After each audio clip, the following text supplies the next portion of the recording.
Question आपका दिया हुआ है कि if a pair of die is rolled simultaneously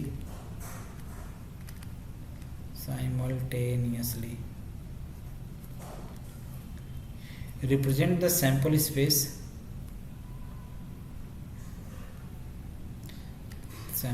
छोड़ो, आप क्वेश्चन लिखो directly. Find the sum of numbers coming up is greater than or equal to 10, is greater than or equal to 10। दूसरा हमसे पूछा जा रहा है कि the sum of numbers coming up is 7।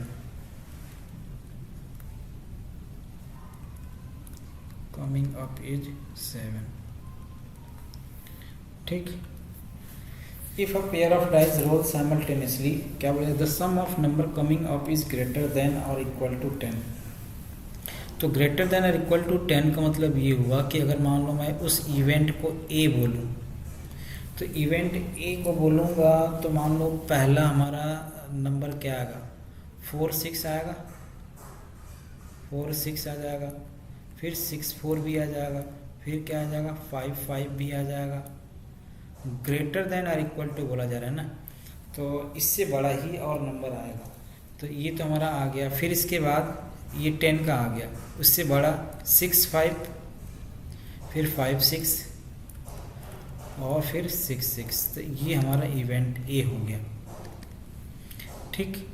B event की बात किया जाए, the sum of number greater than equal to, तो बी इवेंट हमारा क्या है, the sum of numbers coming up is 7। तो कमिंग अप इज 7 मतलब क्या हो जाएगा, 1 6 6 1 2 5 और 5 2। इसके अलावा एक और नंबर आएगा, क्या चीज़, 3 4 और 4 3। ये भी तो आएंगे, 2 2 4 और 2 6 नंबर्स। ठीक। ये आपसे बस एक्चुअली आपसे बस यही पूछा गया था कि आप ये इस कॉम्बिनेशन को बनाइए, यानी इस इवेंट को बताइए, बाकी और कोई प्रोबेबिलिटी नहीं पूछा जा रहा था। प्रोबेबिलिटी के लिए अब देखो यहाँ पे मैं क्वेश्चन देने जा रहा हूँ। बोला जा रहा है कि अ coin is tossed successively 3 times।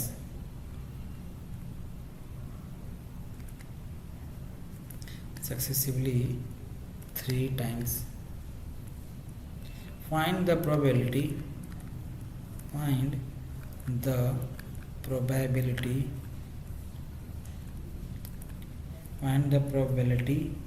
of getting exactly one head और 2 head।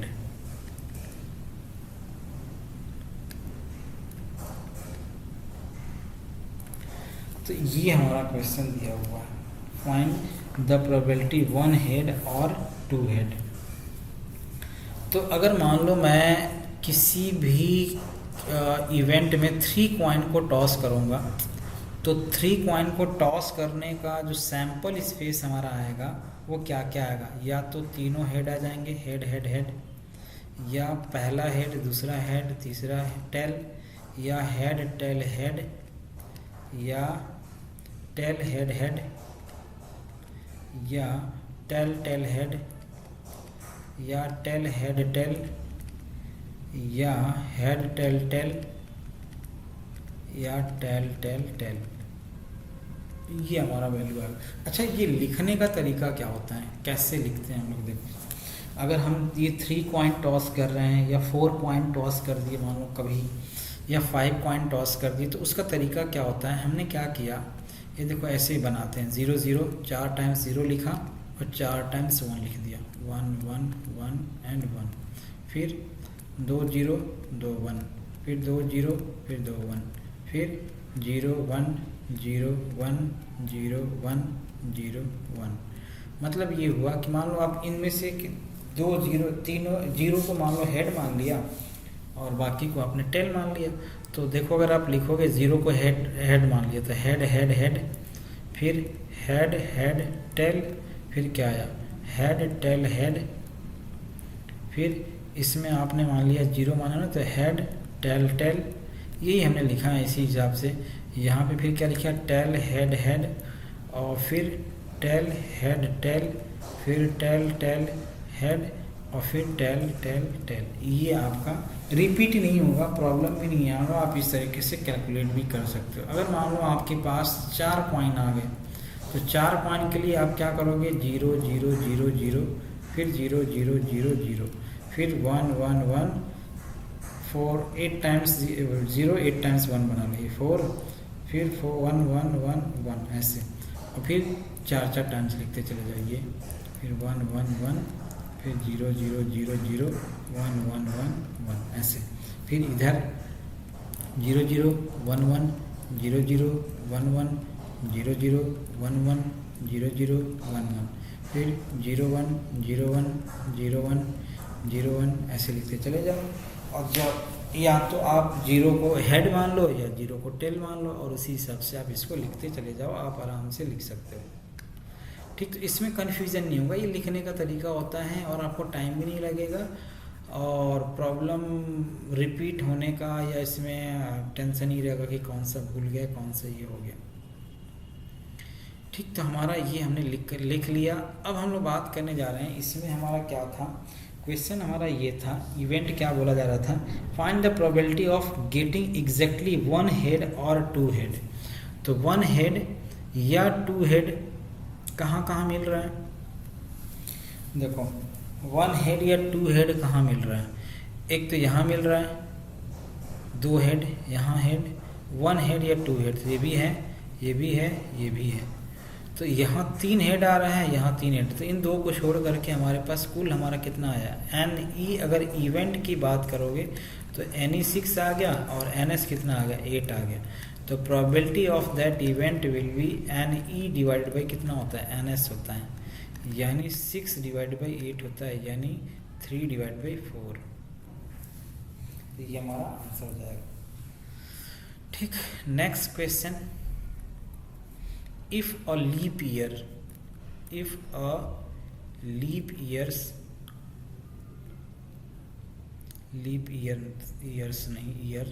is selected at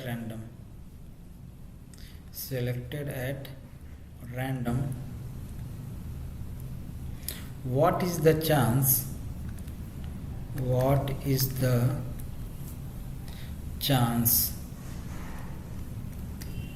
that it will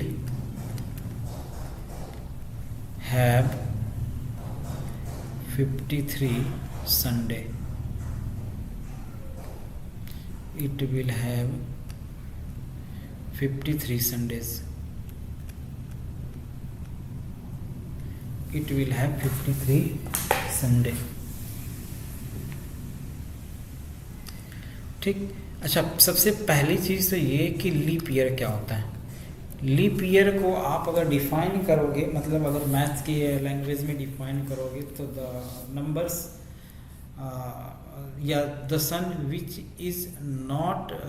is divisible by 4, यानी अगर मान लो मैं सन की बात करूं तो 2000 डिविजिबल होता है, 2024 डिविजिबल होगा, 2016 डिविजिबल होगा, 2012 डिविजिबल होगा। इसके अलावा और क्या वो होता है, उसमें आपका फरवरी जो होता है 29 डेज़ का होगा।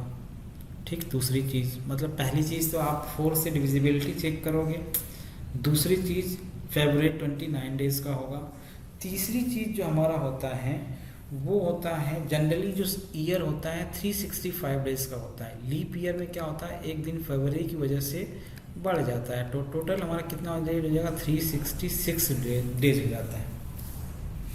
अब 366 डेज को अगर आप ब्रेक करोगे तो ये जो हमारा आएगा 52 वीक, यानी 52 इंटू 7 प्लस 2 डेज आएगा, ऐसे ये इतना दिन आ जाएगा। मतलब ये हुआ कि अगर मैं लीप ईयर की बात करूं तो 52 वीक आएगा और 2 दिन एक्स्ट्रा हो जाएगा। ठीक, कहने का मतलब ये हुआ कि अगर ये लीप ईयर नहीं होता तो लीप ईयर नहीं होता तो 52 वीक तो सब में आता, लेकिन एक ही दिन एक्स्ट्रा आता, और अभी लीप ईयर आ रहा है तो इसका मतलब ये हुआ कि 52 वीक आएगा और प्लस 2 डेज एक्स्ट्रा आ जाएगा। अब इन 2 दिनों में क्या क्या पॉसिबिलिटी है वही हमको कैलकुलेट करना है, यानी 53 संडेज आएगा, इसकी क्या प्रोबेबिलिटी। अभी संडे की बजाय इन 2 दिनों में और क्या क्या हो सकता है वो सारी चीज़ें मैं लिखने जा रहा हूँ, यानी NS लिखने जा रहा हूँ। NS क्या होगा, देखो इसमें इन 2 दिनों में या तो हमारा क्या हो सकता है, मंडे ट्यूसडे हो सकता है, Monday and Tuesday, Monday and Tuesday हो सकता है, या तो ट्यूसडे एंड वेडनेसडे हो सकता है, ठीक, या तो वेडनेसडे एंड थर्सडे हो सकता है, ठीक, या तो थर्सडे एंड फ्राइडे हो सकता है, या तो फ्राइडे एंड सैटरडे हो सकता है। मतलब मैं सारी पॉसिबिलिटी लिख रहा हूँ कि ये 2 दिन क्या हो सकते हैं। फिर सैटरडे एंड संडे हो सकता है, फिर संडे एंड मंडे हो सकता है, फिर मंडे एंड ट्यूसडे, तो वो मैं ऑलरेडी लिख ही चुका हूँ। ठीक, तो अब हमारे पास अगर आप देखो NS की अगर काउंटिंग करोगे तो या तो ये हो सकता है, या ये हो सकता है, या ये हो सकता है, या ये हो सकता है, या ये हो सकता है, इनमें से कोई एक होगा। तो NS हमारा कितना आया, 7 आया, मतलब इन 7 में से कोई एक होगा। मतलब कुल पॉसिबिलिटी तो हमने जो लिखा, जो सैंपल स्पेस होता है NS, वो कितना आ जाएगा, 7 आ गया। अब हमको संडे की बात किया जा रहा, तो संडे आने का मतलब क्या हुआ, संडे कहाँ कहाँ दिख रहा है। एक तो हमको संडे कहाँ दिख रहा है, कहाँ दिख रहा है, यहाँ दिख रहा है, ये संडे दिख रहा है और ये संडे दिख रहा है। भाई ऑप्शन ही तो हमको ढूंढना है कि संडे आने की प्रोबेबिलिटी क्या होगा। तो अगर मैं ऑप्शन की बात करूँ या पॉसिबिलिटीज़ की बात करूँ तो NE हमारा कितना हो जाएगा, 2 हो जाएगा। कहाँ कहाँ संडे आ रहा है वो चीज़ें। तो 53 संडे मतलब 53 संडे मतलब ये हुआ कि या तो यही होगा या ये होगा। मतलब हमारा फेवरेबल कंडीशन क्या है, ये अगर मान लो मैं इसको 1 मानूँ, ये 1 है, ये 2 है, ये 3 है, ये 4 है, ये 5 है, ये 6 है और ये 7। तो हमारे पास इन 7 में से फेवरेबल कंडीशन कौन सा होगा, 6 और 7। यानी संडे आने का मतलब ये हुआ सॉरी, या तो सैटरडे संडे हो सकता है या संडे मंडे हो सकता है। तो अगर मैं प्रोबेबिलिटी निकालूंगा, प्रोबेबिलिटी ऑफ E, तो क्या आ जाएगा, NE डिवाइड बाई NS हो जाएगा। NE कितना है 2, NS कितना है 7। तो प्रोबेबिलिटी ऑफ E हमारा जो आ जाएगा वो आ जाएगा 2 डिवाइड बाई 7 आ जाएगा। Conditional probability,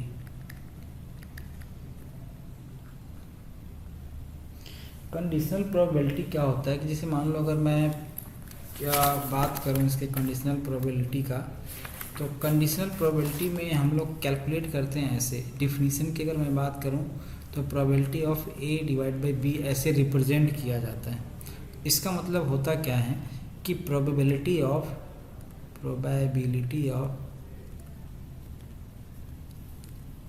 occurrence of A given that B has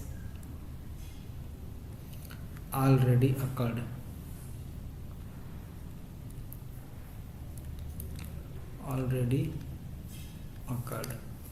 ठीक, probability of occurrence of A given that B has already occur, मतलब क्या होता है कि ए का प्रोबेबिलिटी जब बी ऑलरेडी है, ऑलरेडी यानी पहले ही हो चुका हो। अगर मान लो मैं पी बी डिवाइड बाई ए लिखता हूँ तो इसका मतलब ये होता है कि ये प्रोबेबिलिटी ऑफ बी पूछा जा रहा है जब ए पहले ही हो चुका हो। तो आप इसमें अगर लिखोगे तो इसको क्या लिख सकते हो, probability of occurrence of B given that A has already occurred, ठीक, A has already occurred। तो ये इसको न्यूमेरिकल फॉर्म में अगर हम रिप्रेजेंट करें तो ये रिप्रेजेंट करने का हमारा तरीका क्या होता है, जैसे मान लो अगर प्रोबेबिलिटी की बात किया जाए यहाँ पे, तो P A divide by B का जो वैल्यू होता है, P A divide by B का जो वैल्यू होता है वो क्या होता है, number of elementary events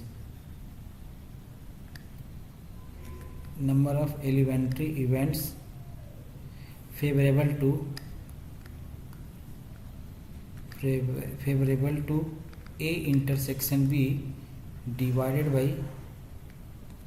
number of elementary events which are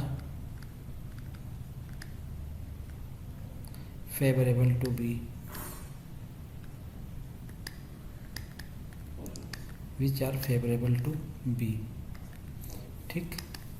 इसका मतलब ये होता है कि यहाँ पे जो वैल्यू आएगा N A intersection B divide by N B के इक्वल आएगा, probability of A divide by B की अगर बात किया जाता है तो मतलब ये हुआ कि probability of A when B already happen. तो अगर मान लेते हैं दो इवेंट दिया हुआ है, A intersection B divide by B की बात किया जा रहा है, तो हम इस तरीके से इसको रिप्रेजेंट करेंगे, ठीक। और ये वैलिड तभी होगा अगर मान लेते हैं हम लोग इसकी बात करते हैं तो ये वैलिड तभी होगा। अच्छा, इसको अगर हम प्रोबेबिलिटी के फॉर्म में जैसे मान लो रिप्रेजेंट करना चाहें तो कैसे रिप्रेजेंट करेंगे, N A intersection B divided by N S, यहाँ पे भी डिवाइड कर दिया, और N B divide by N S यहाँ भी डिवाइड कर दिया ऐसे। तो ये जो हमारा हो जाएगा probability of A intersection B divide by probability of B, ऐसे हो जाएगा। मतलब अगर मैं इस तरीके से भी लिखूं तो ये भी कोई गलत नहीं है, यानी probability of A intersection B divided by probability of B.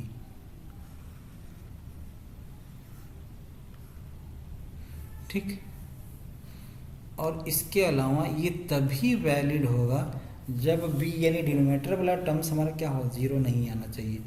किसी भी रेशनल फंक्शन या रेशनल टाइप का वैल्यू होता है, उसमें हमारा अगर प्रोबेबिलिटी ऑफ बी या डिनोमिनेटर वाला टर्म्स जीरो हो जाएगा तो फिर वो क्या हो जाएगा, अनडिफाइंड हो जाता है। तो इसलिए हमारा डिनोमिनेटर टर्म्स जीरो नहीं होना चाहिए, मतलब इम्पॉसिबल इवेंट, बी के लिए इम्पॉसिबल इवेंट नहीं होना चाहिए, बस ऐसे समझ सकते हो।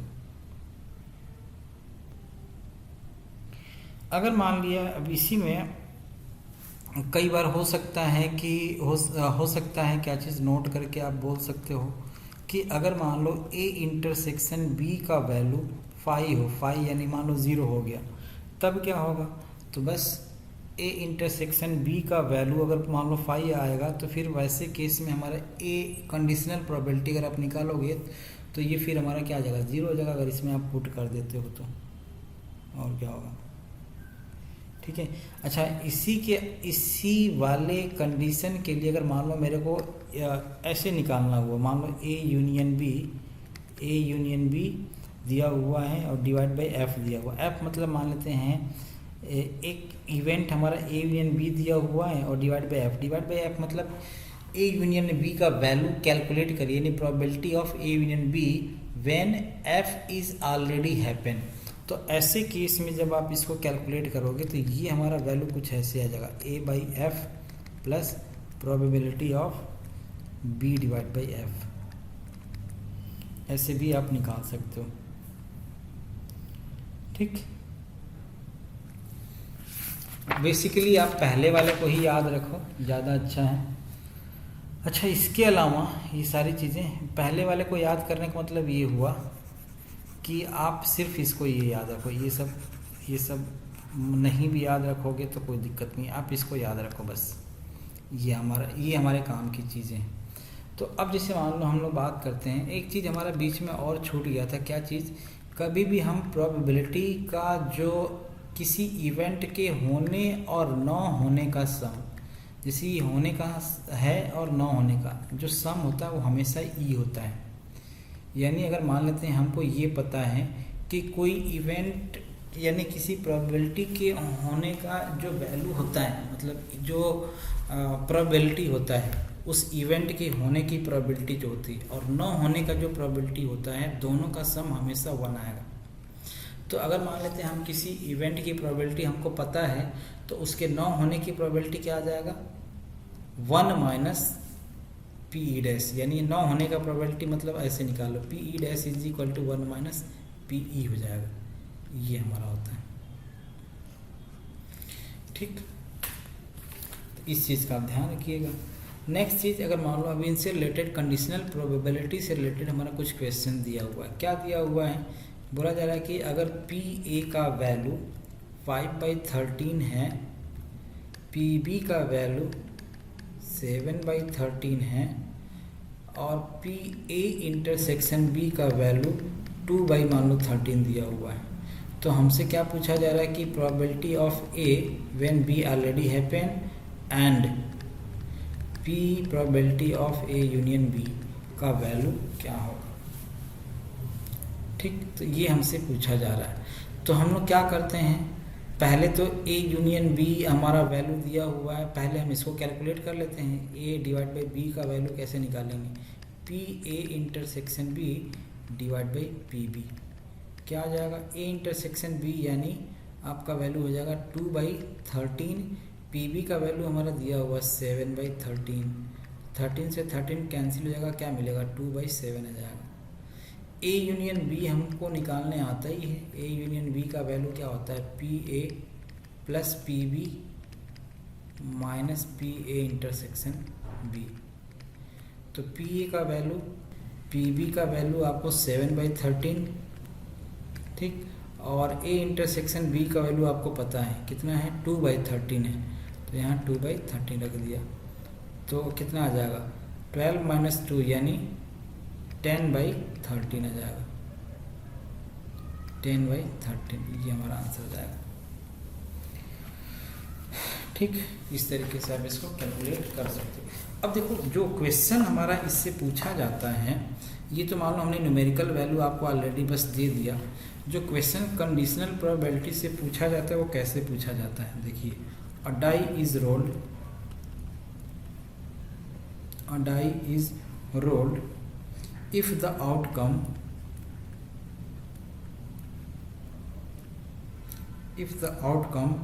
is an odd number, what is the probability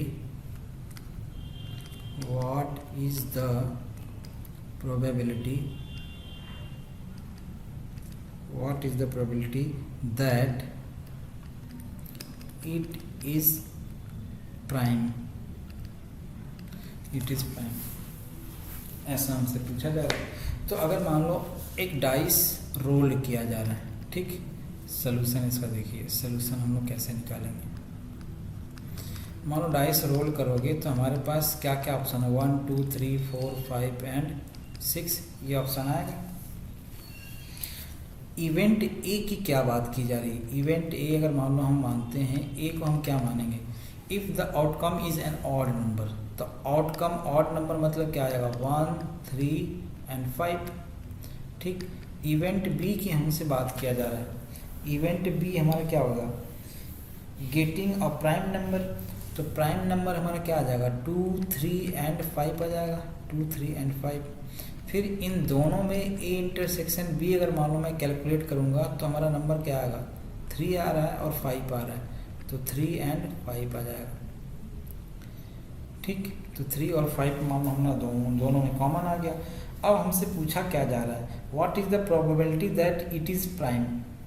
तो इट इज़ प्राइम का मतलब ये हुआ कि हमको वैल्यू क्या पूछा जा रहा है, पी बी बाई ए पूछा जा रहा है। पी बी बाई ए मतलब ये हुआ कि हमारा डाइस थ्रो किया गया, आउटकम ऑड नंबर आ रहा है, आउटकम ऑड नंबर आ रहा है, तो इसका मतलब ये हुआ कि उसमें क्या चांसेज है कि हमारा जो वैल्यू आएगा वो प्राइम होगा। मतलब हमको ये पूछा जा रहा है, पी बी बाई ए पूछा जा रहा है, P probability of B divide by A. अब इसमें बी बाई ए पूछा जा रहा है क्योंकि अब से यही पूछा जा रहा है ना, what is the probability that it is prime.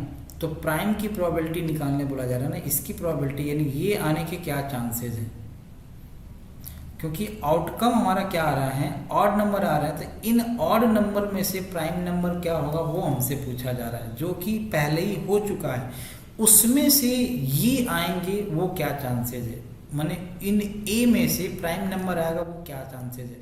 तो इसीलिए हमने बी बाई ए पूछा। अगर मान लो मैं लैंग्वेज को थोड़ा चेंज कर देता, क्या बोलता कि find the probability of getting more than 4 numbers, यानी more than 4।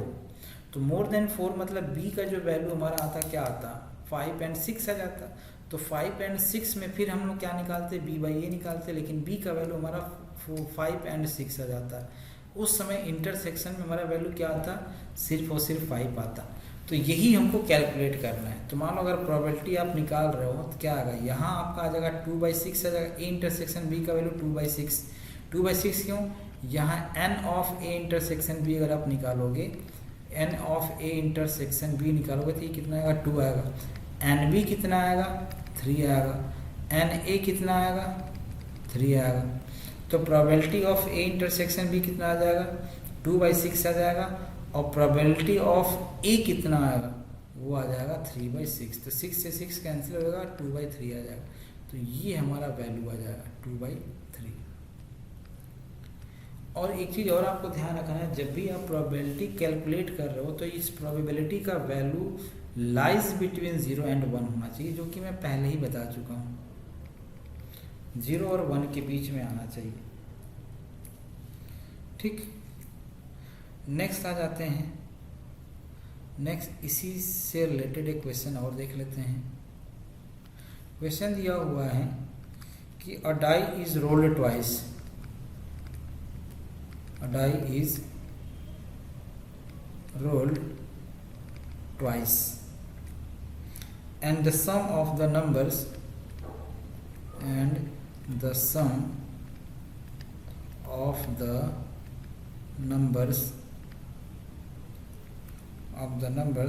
appearing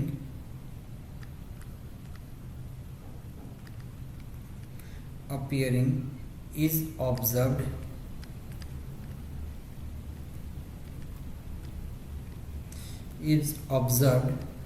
to be 8. What is the conditional probability? What is the conditional probability? Conditional probability that the number 3 has appeared at least once. At least once.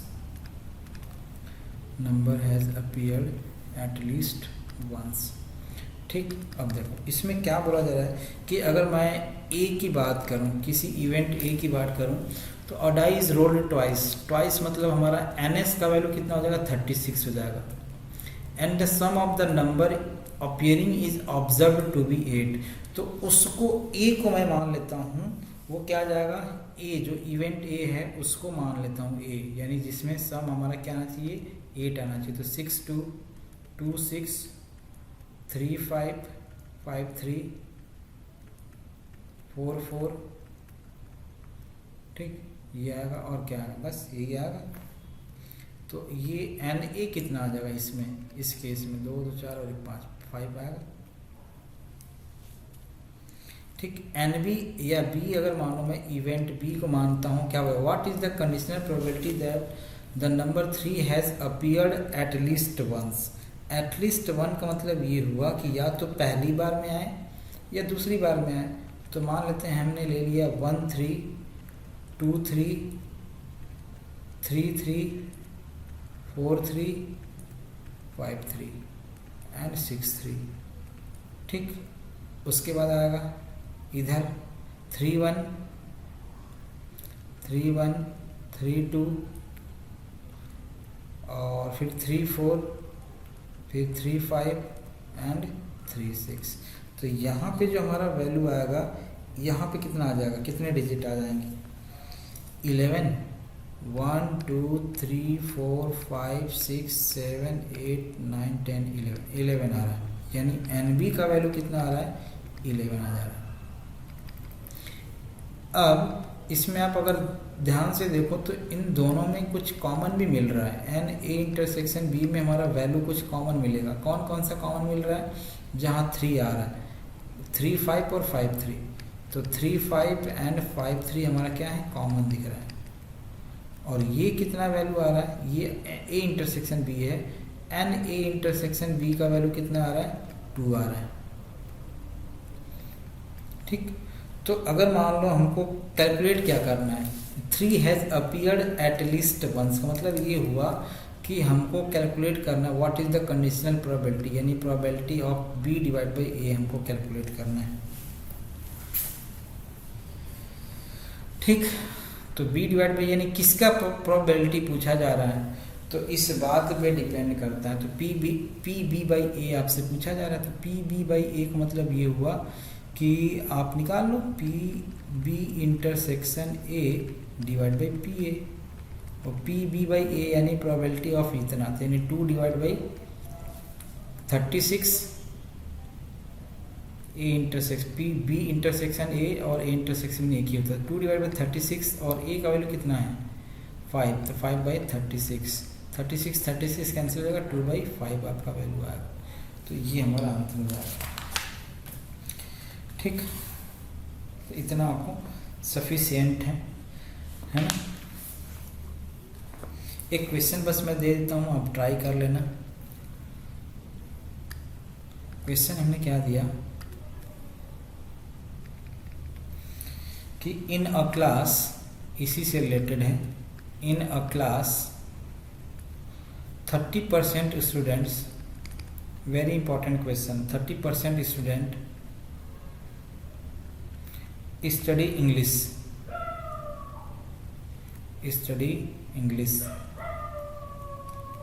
15% study Hindi 10% study both English and Hindi, English and Hindi. One student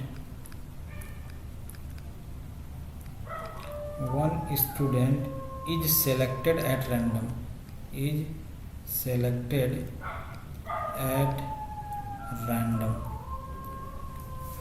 Find the probability that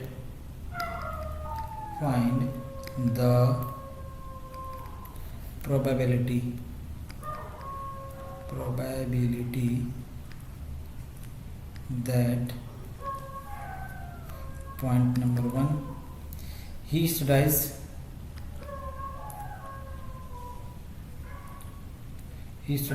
English if it is known that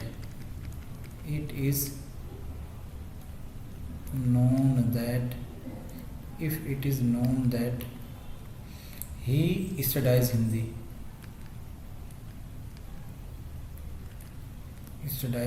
Hindi। ठीक, इसी को थोड़ा घुमा फिरा के पूछा जाता है, फेल और पास से रिलेटेड करके दिया जाता है। फिर नेक्स्ट क्वेश्चन ही इसी में है, he studies Hindi, if it is known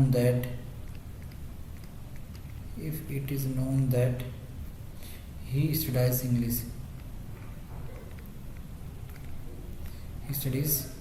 English, ठीक। इसको आप ट्राई करना। और पहले वाले के लिए हमारा आंसर आएगा क्या चीज़, 2/3 आएगा। दूसरे वाले के लिए आंसर आएगा 1/3। तो ये आपको ट्राई करना है और देखना है कि बन पाता है कि नहीं बन पाता है,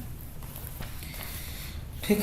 इसके बाद हम लोग आ जाते हैं मल्टीप्लिकेशन थ्योरम। इसी का एक एप्लीकेशन होता है मल्टीप्लिकेशन थ्योरम,